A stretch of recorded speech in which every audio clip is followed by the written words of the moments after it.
degmada ceegaago ka tirsan gobolka Cayn waxaa lagu qabtay isoobax aad u balaaran oo lagu taageersan yahay boqor Cabdilaahi Axmed Cali. Isoobaxani waxa uu yimid ka gadaal markii laba maalin ka hor degmada ceegaag kulan ay ku yeesheen qaar ka mid ah xubnaha golaha cuqaasha ee beesha Xuseen Siciid Hayaag ay sheegeen inay si buuxda kalsoonidii xubnimo isnimo uga qaadeen boqor Cabdilaahi Axmed Cali. waxaana dadkan maanta soo baxay oo isku jiraan waxgarad iyo bulshada qaybaheeda kala duwan ay si cad u sheegeen in warkaasi yahay war aan sal yar haatan lahayn waa sida hadalka u dhigeen. isla markaana waxay sheegeen in isika beesha uu yahay boqor Cabdilaahi Axmed Cali. khudbadii halkaasi ka hadlay cabdi samatar faanto waxaan ka nimid buuhoodle dadka halkan jooga anigu aan ka nimid halkan odayaasha fadhiya waa odayaashii magaalada kuwa maqaada aan hadalkaygu iska intaas walaal iigu taag waayay odayaasha halkan fadhiya waa kuwii magaalada waxaa iyaguna jooga odayaalaas caanood ka yimid dhammaantaya waxaanu u nimi bannaanka isugu soo baxnay rag iyo dumar inaannu muujinno dareenka aannu ka qabno arrintii ka dhacday maalintii dhoweed magaaladan magaalo u dhowoo la yidhaahda libowga oo baaqa laga sameeyey baaqaas oo ahaa boqor Cabdilaahi Axmed dabagooyaannu kalsoonidii kala noqonnay ay odayaashu yidhaahdeen arrintaas oo aannu ka qabno inay tahay arrin dembi laga galay beesha Hayaag oo dhan waayo dee beesha Hayaag iskuma ogeyn kama aanay tashan meel isuguma iman kama aanay shirin horay baa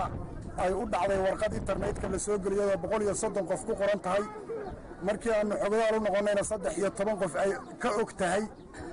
warqadaas oo sheegaysay waxa halka lagaga hadlay oo kale hadal la mida waanu ka hadalay saxaafad baanu buuhoodle ka qabanay waxaanu sheegnay in Hayaag isugu yimaado shir boqorka xitaa waanu u yeedhnay waanu alxaaminay waa lagula xisaabtamayaa kaalay baanu ku nidhi waayo dee boqorku waa boqorkii ummaddan isagana annaga xukunno shacabkaa xukuma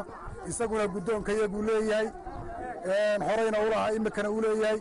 maalintaana waanu sheegnay inaan kalsooni lagala noqon karin oo warqad meel laga soo qoray aan lagagala noqon karin maantana waanu sheegnay 4 nin oo guri 5 nin oo guri la isugu geeyey inaanay kalsooni kala noqon karin boqor Cabdilaahi Axmed dabagooye ilaahay inta laga boqo waxaan u soo noqonayaa nimanka Hayaag ee qurbaha jooga marba nin gaari kaga soo qaadaya marna ay kaga soo qaadaya wanaagsan marna kaga soo qaaday haddii boqor nimanka odayaasha kalmad baan kaga leexanaya waxaan kaga leexanaya markaad lacaydan kalsooni baanu kala noqonnay boqorka oo aydan kala noqon karin oo aanan taladayada ahayn oo aydanna weydiin qaar cuqaal iyo qaar aan cuqaal ahayn bawaad leedii kuwa cuqaashaaw horta yaad idinku kala tashateen inaad boqortinimada kala noqotaan kalsoonida inaad kala noqotaan boqorka yaa kala tashateen isagana waxaad ku eedaynayseen nalama tashado dee idinba cid lama idaan tashado marka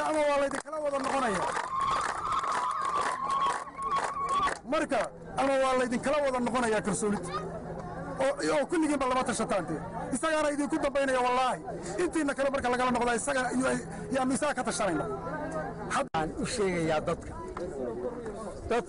waxaan u sheegayaa dadka aan maqashiinaya waxaa la yidhi gabay baa jira yar baa jira shashacri ninkii dhuuxi jiray sharaf ka dheeraaye sheekada ceegaag baa ka dhigay shuqul midgaaneed inta ay wax kale sheegaysaa shay ka qurmaayo maxay sheegaysaa midgaantu intay mid kale huminaysaa keedu qurmaabaal nintiisii ka qurmay baa wax sheega nin gudihii ka qurmay baa isagu wax sheega waayo waxaan dadka u sheegaya lama odhan karo boqorka waanu rabnay dadku ma odhan ninkii yidhaahaana waa qof ilaahay ku dambaabay oo kale buu noqonaya sababtoo ay tahay waxaa doortay ummadda Soomaaliyeed dhulbahante oo aan Hayaag keliya ahayn ma jeerteen ogaadeen hawiye isaaq ayaa doortay Hayaag keliya ma uu dooran sidii luuna boqorku intii wax ka sheegay dadka waa la xantaa anigu imika dadkan waxaan wadwada waxaan u arkaa inay sidii qofkii wax xaman jiray oo kale inay yihiin baan u arkaa wax weyn uma arko anigu waxaan leedahay laakiin waxaa jira kudkuye baa dhirta ka dhasha marka dhirta aad loo harsado aad baa loo harsaday oo harsigiisii yaa kudkuda ka dhashay annagana markaas iminka aad noogu sii qooq aad bay noogu qooq laakiin waannu dabdaraynaa waa xirxiraynaa haddaale dibna noogu qooqi mayso sidaasaannu saxaafadda u sheegaynaa dee boqorku wax la yidhaahdo dad yaroo magaranaysa intay odayaal oo soo kaxeeyaan meel soo taagna yidhahdeen xil baanu kala noqonnay boqor weligayaa maanaan maqal iminkana ma maqli doonno waanu la yaabannahay taas waxaa weeye wax magaranaysa iska basiida oo aan saa qiimo usii dheer lahayn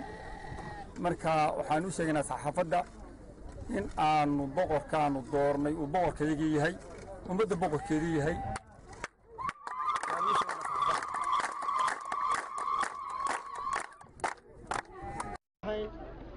shirka ku qabtay yiri boqorkaanu kala noqonay kalsoonidii waa hadal la iska yiri hadal loo dhamaano maaha hadalkaas waa yiraahdeen manna waa beesha xuseen siciid baanu boqorkii kalsoonidii kala noqonay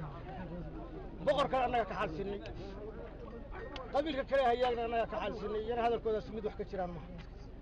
wax loo dhan yahay buusan ahayn wax intaa ku go'uusan ahayn waa boqor hayaag waa boqor dhulbahante waa boqor daarood waa sidaa wey waxaanu kaloo u sheegaynaa markaanu nahay beesha hayaag waxaanu nahay khaatimo laysu qarin maayo dhulbahanta maamul buu samaystay waa khaatimaan waa ku gowracnay laakiinse waxaanan ka yeelayn in furfurka nagu socdo khaatima naga soo dadka islaamka meel kasta uu joogo magacay waa maxamed awadan xaaji xuseen naanays degmada baa la yidhaahaa annagu halka waxaan u nimi sidaa uu ka soo sheekeeyey maxamed cabdi samatar waxaana soo kicisay hadalkaa khaldan ee lagu sameeyey isinka ama qabaa'ilka qaranka taladiisii lagu weeraray baanu halkaan lagu nimi dadka reer ceegaag ama beesha hayaag ama xuseen siciid ha ahaato marka hore hayaag waa 3 meelood buu wax u qaybsadaa waa kow warqadahan waxaan ku arkay beesha xuseen siciid waa kala noqotay kalsoonigii boqorka been weeye 3 meelood hayaag weeye meel baan qof qulu kaga jirin waa 3 meelood wax u qaybsado dhulka iyo magta iyo dhirta iyo waxa laale wixii talaa 3 meelood buu leeyahay guddi marka loo qabanayo meel baa haddii ilaahay ma yaraaleema 3 meelood waxba kama dhashaan meel baan ku dhammayn hooy day hadda meel waxaan leedahay war beenta intaa le ee meediyaha adduunyada laga sheegay war musinow ma jirto soomaaliya ma jirto beesha caalamka ma jirto been wey hayaag suubayba waxaa leeyahay shacabka hadduusan xalaal habeenkii hadduusan xalaal ahayn habeenkii loo tuuro hadduusan xalaal ahayn shacabka habeenkii maxaa loo tuuro dadku waa reer buu hooday isinka waxaa laga soo durtay geed qabiil baa shiray 6 kuloon nin baa isu yimid guddi bay iska qabteen maadhayd bay u dhiibteen waa kow sidaa markay ahayd boqor bay soo saareen dadku maayid ah oo maadhayd ka dhiibtay waa lagu caalashubay buu hoodlaa la keenay ilaa meesha dhulbahantu baa lisaasan ugaas iyo meesha u baysay haddii ilaahayd mayo qarar iyo laandheer intaasaa dhulbahantii joogay ilaa jiidana way isugu yimid waa lagula caalashubay war mayaa ka celin kara taladu intaasee u leehay taasuna waa mid weeye markaan sii gudbo halkaa waxaa isii weheliya annagu boqorku waa noo boqorkayagii qabaa'il baanu nahay taladeeda annagaa iska leh qurbalayna lagama xukumo ninkii qurba dal lahow ninkii dal lahow joogi weydeye muuqo waxaad doonaysaa adigu muuqo haahey muuqo ninkii dal lahow waxaannu leenahay